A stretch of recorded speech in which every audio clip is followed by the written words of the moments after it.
Hi, welcome to West 57th. Our first story tonight is about gun running, drug smuggling, the CIA, and the White House. It's complicated, but it's a story that raises serious questions about whether White House officials knowingly broke the law. The law in this case was laid down in 1984, when Congress specifically barred all American officials from giving weapons, ammunition, or any military aid to the Contras. The Contras are the guerrillas who are fighting to overthrow the Sandinista government of Nicaragua. President Reagan just yesterday personally appealed once again to resume military aid to the Contras. Late today, the House narrowly approved $100 million for them. But what many of the congressmen weren't aware of before that vote is the following allegation: that the White House secretly directed a private aid network to arm the Contras when it was illegal for the White House to do that. This is a story that takes many roads, involves many people, but where all of them intersect is at a place called John Hall's farm. Northern Costa Rica, 30 miles from the Nicaraguan border in the Contra War. This is John Hall country. He's an American who's lived here more than 20 years. He owns or manages 8,000 acres along the Contra's southern front. I'm a rancher, a farmer, and absolutely nothing else. Just an Indiana boy transplanted to northern Costa Rica. Indiana boy transplanted. What is the extent of your involvement with the Contras? Indirectly, I've helped Contras through a humanitarian effort to help their wounded, to get people wounded in here and get them to the hospital. And I've never made any secret of that. It's been absolutely open. I wouldn't know anything about John Hall unless John Hall told me. And how many people would come up to you and say, I'm the CIA guy in Costa Rica? In the spring of last year, mercenary Stephen Carr spent 5 weeks around John Hall's farm training Contras. He broke probation when he went to join the Contra War. He's now serving time in an American jail. Carr says John Hall supplied the Contras their food and their weapons. John was the man in Costa Rica. He told you where you're going. We want this here, we want that there. He was the organizer. Stephen Carr is a liar. Stephen Carr is a boy that's been in trouble all of his life. He's some of the dregs of humanity that the communists use to produce misinformation, to push their point across anywhere. Peter Glibbery is another mercenary who trained Contras, taking his orders, he says, from John Hall. He took us to see the campsite where he worked along the border in 1985.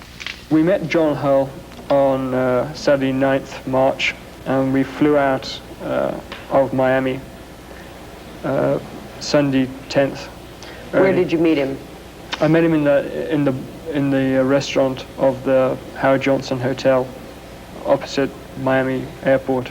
Essentially, he wanted to know our military skills, how long we were prepared to commit to the war for. What kinds of things did he ask you about your military experience? He wanted to know if we could use 60mm mortars, if we knew how to use a 50 caliber Browning machine gun. This campsite, he claims, is on land John Hall controls. He started telling us about this friend of his on the National Security Council. What did he say?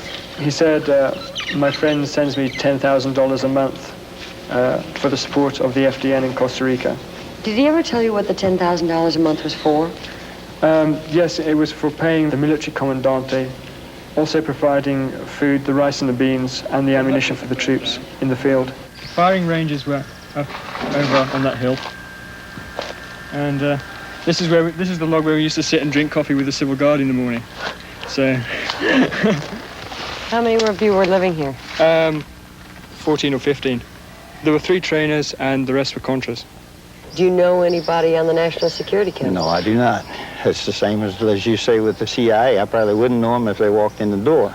There are many allegations that have been made that surround his farms, that surround him individually, and he is certainly one of the figures that we would like to know more about as part of this investigation. Democratic Senator John Kerry, who sits on the Foreign Relations Committee, has been investigating whether the White House secretly violated the congressional ban on military aid to the Contras. That investigation is in its 5th month. If, in fact, they have been trying to circumvent the will of Congress and provide aid notwithstanding that, that seems to me to be a very serious infraction. It's a constitutional violation. It's an infringement on the stated law of this country, if you will. How do you know all these mercenaries? How do they know you? They came through here on their way. We talked to them. They stayed overnight. They had breakfast here, and they wanted to know where to go and which road to take to get to the northern border. They say you were running Contra operations on lands that you own or manage. That's not true. Never have? Never have. I never will. Did you ever use his farm for camps for your Contras? Sí. Until this year, Eden Pastor ran the largest Contra operation on the Southern Front. He was supplied off and on for 4 years by the CIA. He says John Hall was a critical link in the CIA supply line, receiving weapons from the United States, storing them, and moving them out to the Contra troops. If I told you he says he doesn't work for the CIA, he says he was never involved in any of this stuff. He says he was merely a man who transported the wounded. Is that true? Bueno, está en juego su palabra con el de la CIA. Well, it's his word against that of the CIA. El jefe de la CIA en Costa Rica a mí me dijo que era de la CIA. The head of the CIA in Costa Rica told me that he was CIA. You're certain he did things other than just transport wounded soldiers? Usted es cierto que él hizo cosas afuera de transportar heridos, soldados heridos. Me transportó a mí. He transported me. Into 1985, secret weapon shipments from the United States were being moved through El Salvador. One of those shipments flew out of Fort Lauderdale's executive airport in March, destined, those who loaded it say, for John Hall's farm. We loaded a shipment of arms, about 6 tons. There was machine guns, 60s, motor tubes, C4. Jesus Garcia is an avid Contra supporter, in jail in Miami on a weapons charge. He says the CIA sanctioned the shipment. The arms were for John Hall. John Hall's? John Hall's farm. For whom? For John Hall. Was the CIA behind the weapon shipments, or the National Security Council, or the White House in any way that you're aware of? I don't know about directly, but I know they had to have had knowledge. Absolutely. There's no way you can circumvent all the things. There's no way you can land at a military airport in El Salvador with a plane at a military airport unless somebody cleared it. A charter, commercial, civilian plane lands at a military airport. Somebody had to arrange it. Somebody had to arrange that. Anybody ever check the plane? What do you mean check the plane? They unloaded it. Weapons and all. I was very surprised. I thought we were going to land on a dirt strip and be sneaky about it. Not these guys. They're saying that you were involved in running weapons down to Costa Rica for the Contras. What do you say to that? Tell him to talk to your lawyer. See, yeah, you better talk to my lawyer about it. That's the main thing. Rene Corbo, a Cuban-American from Miami, arranged that Fort Lauderdale shipment according to those on board the plane. Corbo is said to be one of Hall's key operatives, said to have commanded a camp inside Nicaragua that John Hall allegedly supplied. The allegation runs that there was a load gathered in Miami, including 20-millimeter cannons, 50-caliber machine gun, mortars, high explosives, loaded up on a plane in Fort Lauderdale, taken through El Salvador, and then landed here at John Hall's farm. That's flat not true. I can guarantee you 1,000% that isn't true. Do you know John Hall? Yes, I do. How is it that you know him? How is it? Yeah. Well, I don't want to talk about that, okay? Why not? Because I don't want it. Do you know Rene Corbo? I have met Rene Corbo there again one time. He came into I might have met him twice. What if it was just gun running? Okay, so the administration supports these guys. Aid got tight, they needed guns, so they got a private group to run the United guns States down there. Congress very specifically prohibited and declared its intent not to have weapons as part of our relationship with the Contras. Now, we made that clear. We denied them lethal aid. That is precisely what the vote is about today. What we were doing was illegal? Of course it was illegal. Well, you're hiring mercenaries, which that's neutrality violations. You're running weapons, that's firearms violations. You're plotting to kill people, that's conspiracy to murder. I mean, you could write a law book on some of the things that these people do. Jack Terrell was a military commander for a private American group that had been supplying trainers for the Contras. He is now a critical witness for Senator Kerry. He says he met twice with John Hull and this man, named Robert Owen, to plan Contra operations. I came to know him as the NSC representative to the Costa Rican situation, acting in behalf of Colonel Oliver North. So you're saying Rob Owen was the go-between between Costa Rica and the White House? The National Security Council? National Security Council, yes, he was the bag man for Ollie North. Lieutenant Colonel Oliver North is on the White House National Security Council. He reportedly designed and directed the Contra Aid network. Oliver North refused our request for an interview. Robert Owen, his alleged intermediary, received $50,000 of American tax money designated for Contra humanitarian aid. A State Department source said, quote, "It was a payoff." Robert Owen also refused our request for an interview. Would you put Robert Owen under oath? I'd love to put Mr. Owen under oath and a number of other people, sure. His name has been certainly essential to this. Owen told me, he said, well, I take $10,000 a month to John Hull from the NSC for these types of operations, and if we need more money, that's no problem. Oh, I've met Rob on several occasions. Like I say, we're personal friends. I have no business dealings with Rob whatsoever. I have no idea even who the fellow works for. We're friends. We've met a few times, and that's all there is to it. Where have you met? Like I say, I've met him in Washington. I've seen him when he was here. When he came here, he called me when he was in this country. The time frames, I don't remember, but it's no big deal and not a lot of time. What were you doing? What was he doing in this country when he called you? I have no idea. I have no idea. What does he do for a living? I have no idea. Why are you so certain that if all this is true, and John Hull, in fact, did have connections with the NSC, that Washington would know that weapons were being shipped in? There's no conceivable way they could not know what John was doing. There are also allegations that the NSC was aware that members of the private aid network were involved in smuggling drugs. The Drug Enforcement Agency told us this part of Costa Rica was a major transshipment point for cocaine bound for Miami. Allegations of drug running have surfaced centering around the private airstrips on and around John Hull's farm. According to many in the private aid network, some of the same secret routes used to bring weapons to the Contras carried cocaine back to the United States. Contra suppliers taking advantage of their covert connections to run cocaine. Airstrips have been set up. Clandestine flights have been set up. The law enforcement agencies have kind of been pushed aside or pulled back in certain instances. There is evidence of that. And it's been made easier for these people to then turn to use that access to our shores as well as to the shores of another country for illicit purposes. Run drugs. That's what it appears. That's correct, to run drugs. Did you ever hear anything about John Hull and drug smuggling? Did you ever see anything? No supe que John Hull estuviera ligado al narcotráfico, pero muchos de los que pasaban por sus pistas de aterrizaje sí supe que estaban ligados al narcotráfico. I didn't know that John Hull was linked to narcotics trafficking, but I did know that much of what came through his landing strips was linked to narcotics trafficking. What was the flight plan? Colombia, Costa Rica, Miami. Colombia to Costa Rica to Miami. I have no contact with anybody in the drug business. I have never let a drug plane land or be refueled on any airport here at any time. We've got a cancer here.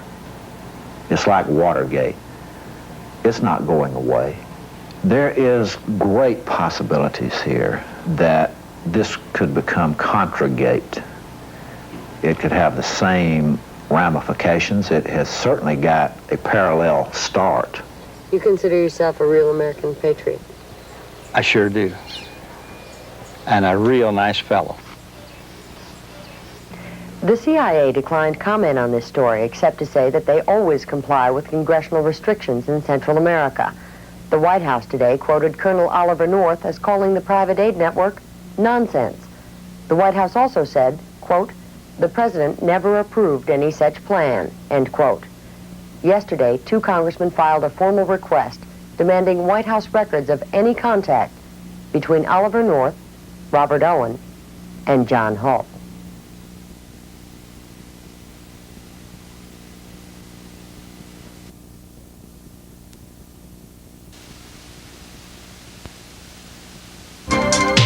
Good evening. Welcome to West 57th. Our first story tonight contains new and startling information that indicates the American government got involved in smuggling drugs to supply the Nicaraguan Contras. That's right, drug smuggling, organized by the CIA to support the Contras.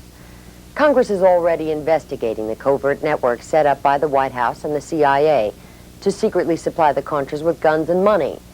But tonight you'll hear from three men who say, as incredible as it sounds, that the government, through the sale of marijuana and cocaine, helped fund that secret war. The basic scheme, confirmed in 36 interviews, was simple. Fly weapons down to the Contras, using the same planes and pilots, secretly fly drugs back to the United States, then sell the drugs and use the proceeds to buy more weapons for the Contras. To keep the Contras armed and fighting, according to the Tower Commission, the White House started the secret weapons network in 1984. Those organizing the gun shipments included former and current CIA operatives. But what wasn't in the Tower Commission report is that among those recruited to fly weapons to Central America were known drug traffickers. We're talking about millions and millions of dollars. Do you really believe the government decided to get into the drug business in order to pay for the Contras? The American government. As incredulous as it may sound, I believe that not only decided to get into it, I think they orchestrated the whole thing. Mike Tolliver is a pilot whose principal occupation has been smuggling drugs. He's currently serving a 3.5-year sentence in a federal prison in Miami for a conviction unrelated to the secret flights he made for the Contras. He says he was approached in 1985 by longtime CIA operatives to run what they called supplies. It was military supplies, and I didn't have to be a real dummy not to figure out what that was. What did you figure it was? Guns, ammunition for the Contras. And that as an extra added bonus, we could either freelance on the way back. Meaning what? Well, I mean, we could bring back our own cargo, and they would arrange it, or we could bring back their cargo without ever having to worry about interception, arrest, anything like this, that everything was taken care of. What kind of cargo were you talking about? Drugs. What kind of drugs? Whatever you wanted, marijuana, cocaine. Whatever you want to come back with, fine, we can make sure you don't get hit We can by make sure. customs. It was my understanding that they would make sure we wouldn't get caught. They would provide not only the cargo, but the landing areas, crews, everything. For drug runs? Yeah. They would also provide the drugs if you wanted. Absolutely, which indeed they did. Why would the CIA allow drug planes to come into the United States loaded with coke for the U.S.? Money. George Morales, the leader, here in the 1983. George Morales is a world champion boat racer. He is also a world-renowned cocaine trafficker whose empire extended from Colombia to Miami. Morales was indicted for running cocaine in 1984. He says the CIA used his indictment to pressure him into providing planes, pilots, and $3 million in cash to the Contras. He, too, is in federal prison awaiting sentencing on the 84 charge. So you're saying drug planes were allowed into the States as long as somebody was kicking some money into the Contra coffer? Definitely. Is this like just a one-time occurrence? No. Somebody snuck in? No. Frequent? Yes. Routine? Yes. Believe it or not, the entire business is compartmentalized. I'm like a teamster. You know, I'm in transportation. You got people that are in loading. You got people that are in offloading. You got people that are in distribution. People that are in sales. You know, it's like an IBM situation.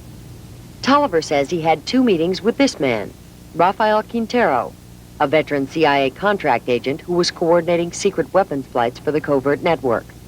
Then Tolliver made 2 flights. In March of 1986, he was instructed to fly to Honduras. He landed at the airstrip at Aguacate, a Contra resupply base set up by the CIA. We had about 28,000 pounds of military supplies, guns, ammunition, things like that.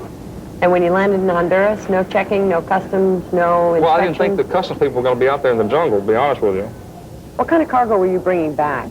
25,000 and change a pot. 25,000 pounds of pot? Marijuana. Plain. And same people you believe set you up with the arms? Exactly. Oh, of course. That also set you up with the 25? Sure. 25,000 pounds of pot? And change, yeah, that's what the piece of paper they gave me said 25, I think 360. So what do you do with that 25,000 pounds of pot? We take off from Tegucigalpa, Honduras, and we leave. To? South Florida. Where in South Florida? We landed at Homestead. Homestead? Air Force Base. You brought 25,000 pounds of marijuana and landed it at Homestead Air Force Base? That's correct. With whose clearance? I was given a discreet transponder code to Squawk about 2 hours south of Miami. I received my instructions from the ground for traffic separation and told them what my destination was. What did you say? I told them that we were a non-scheduled military flight into Homestead Air Force Base. What happened when you landed? We landed about 1:30, 2 o'clock in the morning, I guess.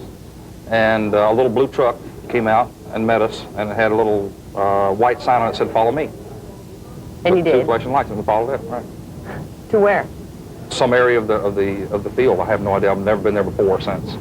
Were you surprised you were going to land all this pot at Well, I was a Air little Force taken base? aback, to be honest with you. I was somewhat concerned about it. I figured it was a setup. They were going to, you know, or it was a DEA bust or a sting or something like that. And instead, nothing happens to you?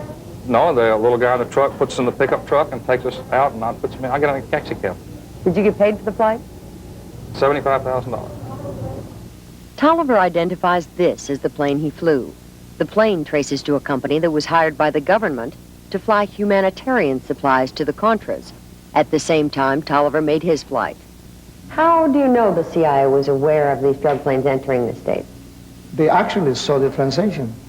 They saw the drug transaction? Yes. You mean like unloading a plane full of coke or Yes. what? They saw that? Yes. Here in the States? No.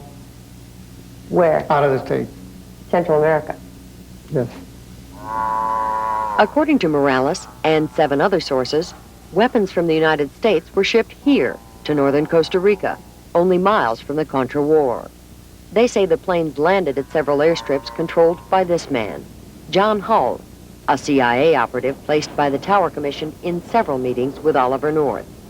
A half-dozen sources call Hull a key player in North's secret weapons network. They say it was under Hull's direction that the guns were taken off the planes and the cocaine loaded on, destined for the United States. There's never been any drug movement through this zone or through any of our farms, because on each farm the foreman has a log of every airplane that lands, of all the movements that's made there. And we have kept these not for me, but for the Costa Rican narcotics people. It's kept by your employees. Ostensibly, if you're any good at doing this kind of thing, you wouldn't put it in the law. I'm not that good, Jane. There's never been anyone land here that I didn't know exactly who they were. You are aware of planes loaded with drugs and planes loaded with weapons landing and using the airstrips of John Hull? Yes, I'm aware of that. Did they do this in the middle of the night? Perhaps they did it and he wouldn't be aware of it? Is it possible?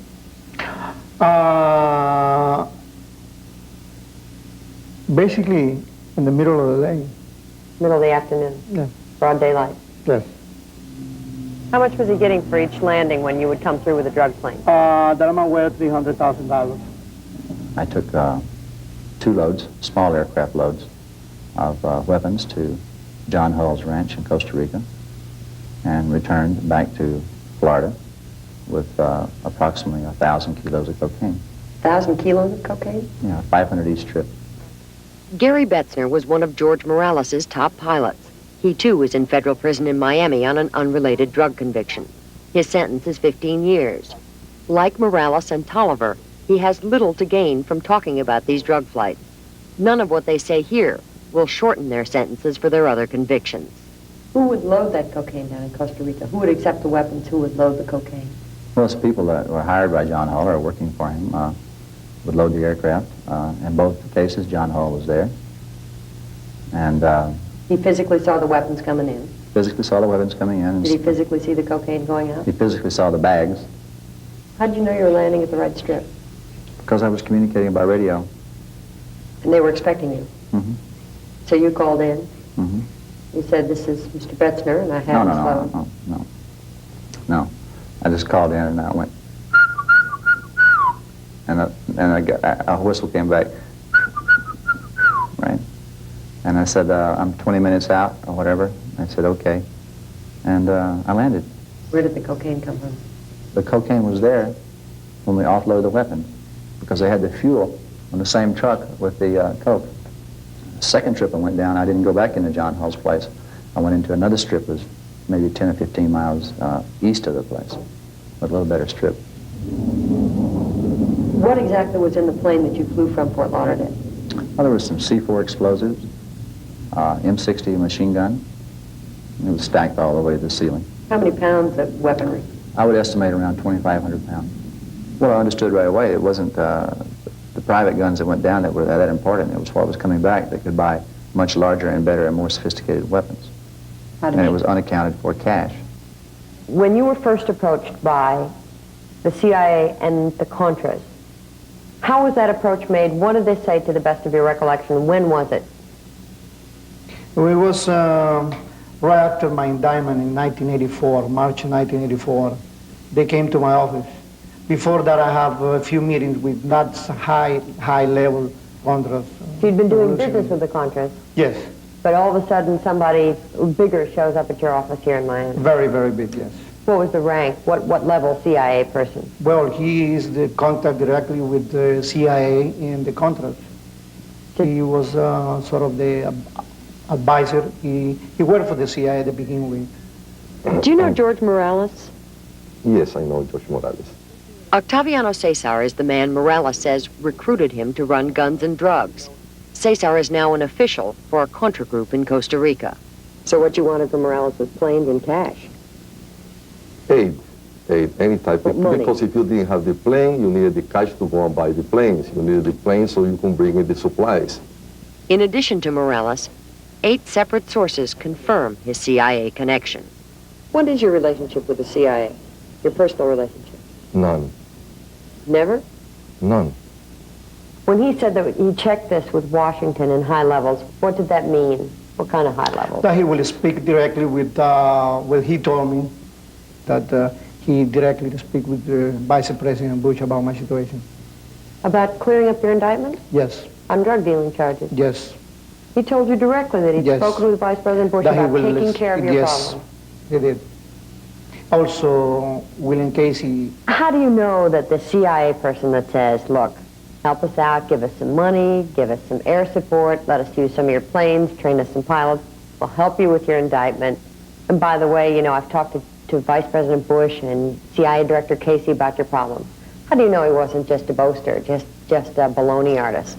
I knew what relationship he had with Washington people, and he's very well known, not only by the United States, but also the government of Costa Rica. Yeah. He says that he agreed to pay $250,000 a quarter to the Contra cause and to donate planes if you offered protection and help for him in terms of his drug charge. That's absolutely false. Absolutely false.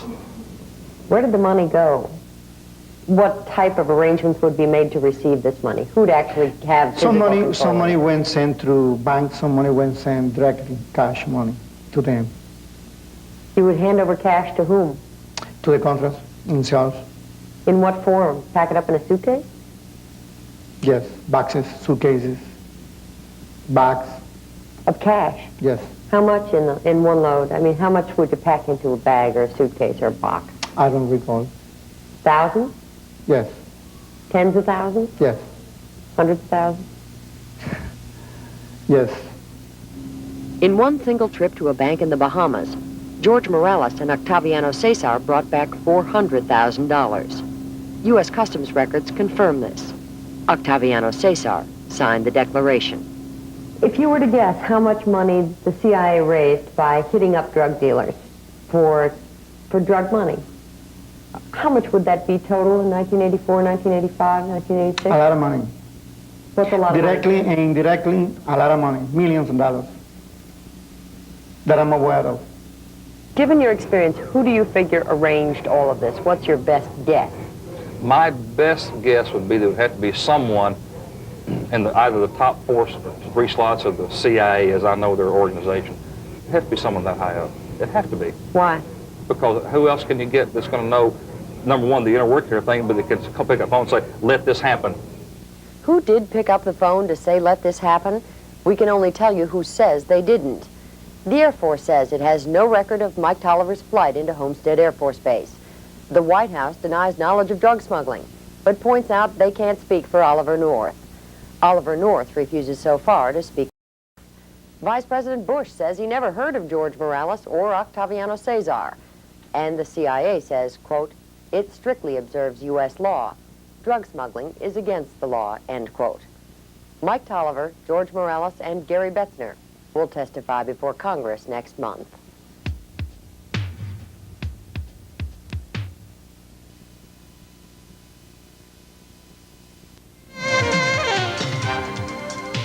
Hi, welcome to West 57th. Our first story tonight concerns more information on the connection between the Contras in Central America, the United States government, and cocaine. When we first reported that connection 3 months ago, we told you that the White House and the CIA had used known drug traffickers to arm the Contras. The guns were brought down to the Contras, and the drugs were brought back to the United States. The CIA called our story scandalous defamatory journalism at its worst. The current congressional hearings investigating the Iran Contra scandal have not dealt with these drug charges, even though many of those accused of drug trafficking worked for Oliver North in the network he set up to supply the Contras. But now there's another committee, just across Capitol Hill, that's taking the drug connection much more seriously. The Senate Foreign Relations Committee has recently started its own hearings behind closed doors. One of the operations that committee will likely look into is the subject of our report tonight. It's an operation that raises disturbing questions about how the American government kept the Contras supplied with guns and money when it was illegal to do so, and who the American government tapped to do the dirty work. The operation involves an obscure little shrimp company that has a strange relationship with the State Department, the CIA, and the men who worked for Oliver North.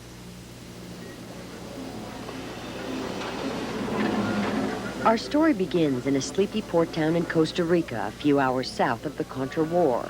It is here that those keeping the Contras in guns and money apparently joined forces with those suspected of keeping America supplied with cocaine. It started with a little shrimp company. 4 sources say the CIA found it first and used it as a CIA front. The company is called Frigoríficos de Punta Arenas.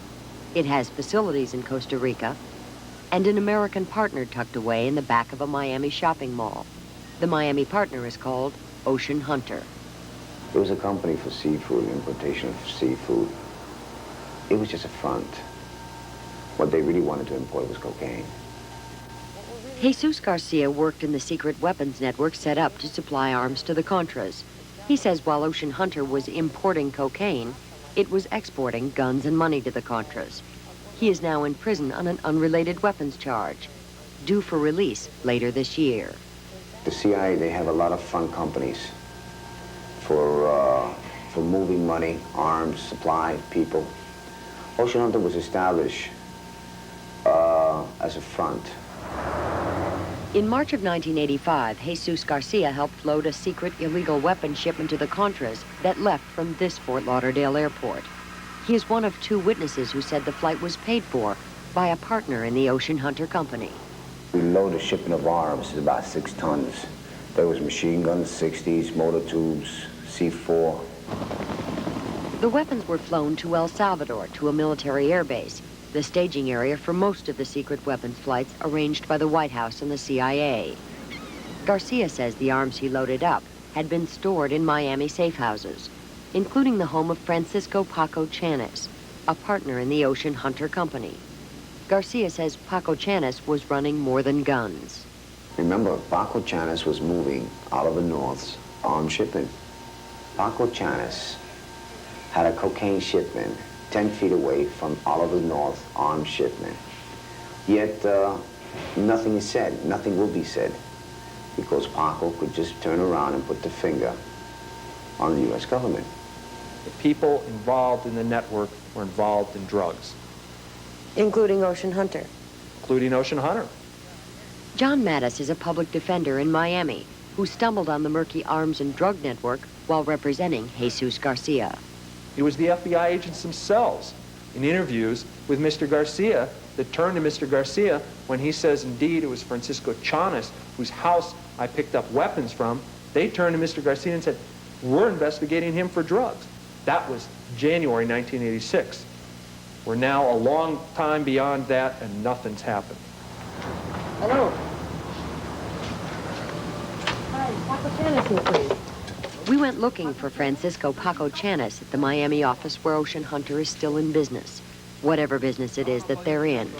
No one here wanted to talk. Could you tell me how to get a hold of Mr. I don't know about Chanis? Mr. Chanis. Mr. Chanis owns this. Can you tell me what Ocean Hunter does, sir? Or who you might be? I'm Jane. What does Ocean Hunter do? Well, I don't know. I'm just visiting here. You're just visiting? Yeah. Who works here?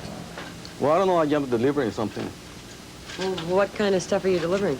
An envelope, that's it. Hmm? An envelope. Well, do you know what they do for a living? I don't know. It's Can you tell me? a lot of... Here you are, Paco. I'm the manager here, ma'am. Out, What's your please. name? Out. Though he refused to identify himself, 2 sources later said this man is Paco Chanis. He declined our request for an interview. Ocean Hunter is not only accused of helping the Contras with weapons, they also allegedly gave cash. During the ban on government aid, Ocean Hunter's money man says he secretly delivered $200,000 a month to the Contras. Now, there seems to be a big thing to do about the CIA having connections with drugs.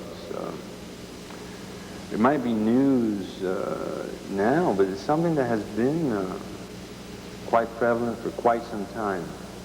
Ramon Millan Rodriguez was one of the biggest dealers in dirty cash in the world before he was sentenced to 35 years in prison for money laundering and cocaine trafficking. He says his clients included the Colombian cocaine cartel, the CIA, and Ocean Hunter. Government sources confirm all 3 claims. Did anybody in the CIA ever suggest that you should work with Ocean Hunter? An individual with alleged government connections, which I cannot say what agency of the government he dealt with, because I don't know, asked me to look favorably on this company. On the Ocean Hunter account? Yes. To please handle their money? Yes. Please do what they needed. Please duck large amounts of cash, make payments to the Contras, whatever they needed. Whatever they needed. Congressional sources identified the individual as this man, Felix Rodriguez, a veteran CIA man who became a key player in Oliver North's network.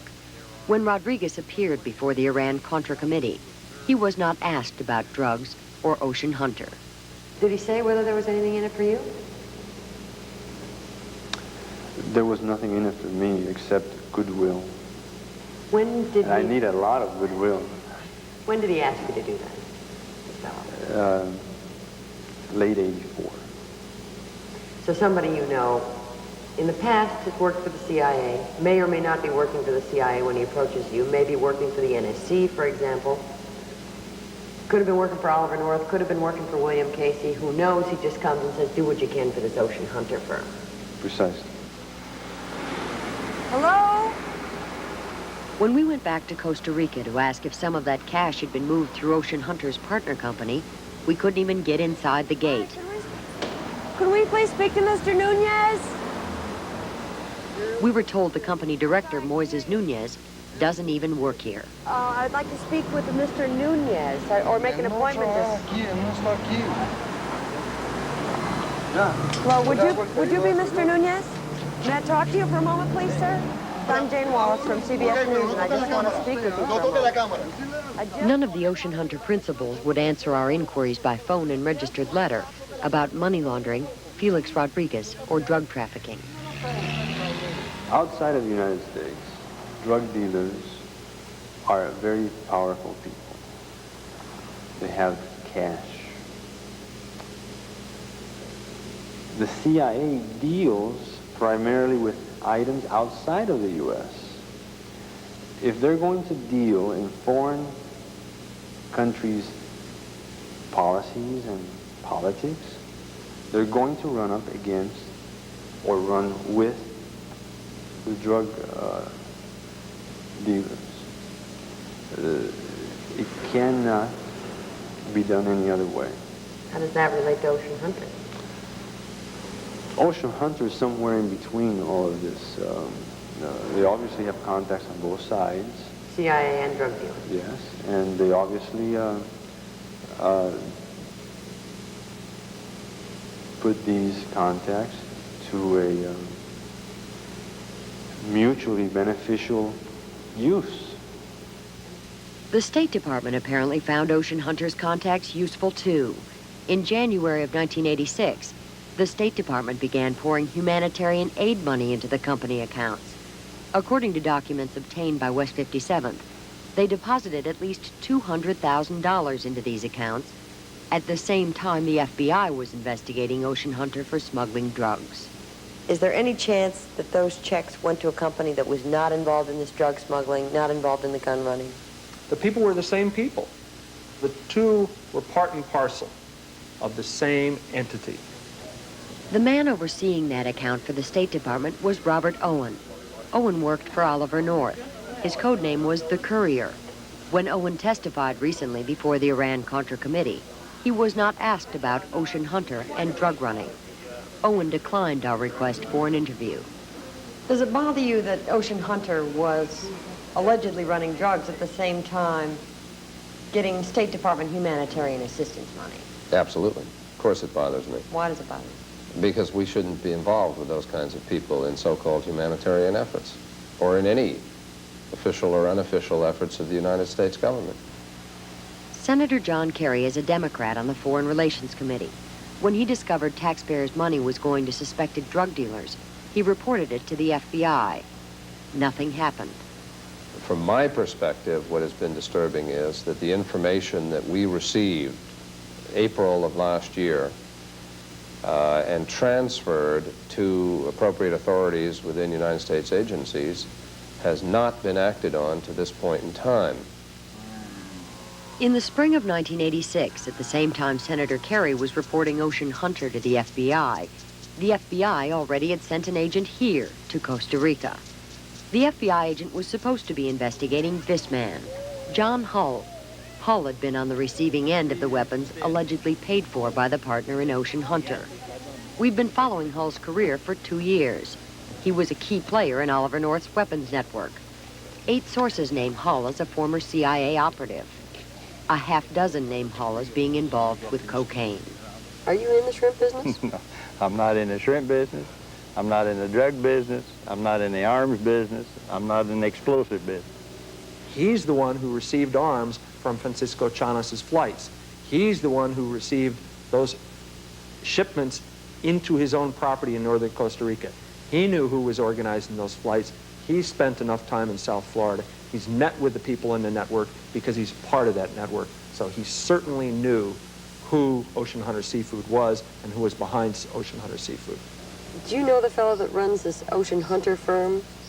Never heard of it. Do you have any evidence, any proof, any ideas of whether the large sums of cash you had delivered to the Contras, whether it actually made it to the Contras? Whether it actually went to beans and rice or bullets or... There's no way to trace cash. What's your guess? My guess is that not all of it got there, you know, but I'm a cynic. Where would it have ended up?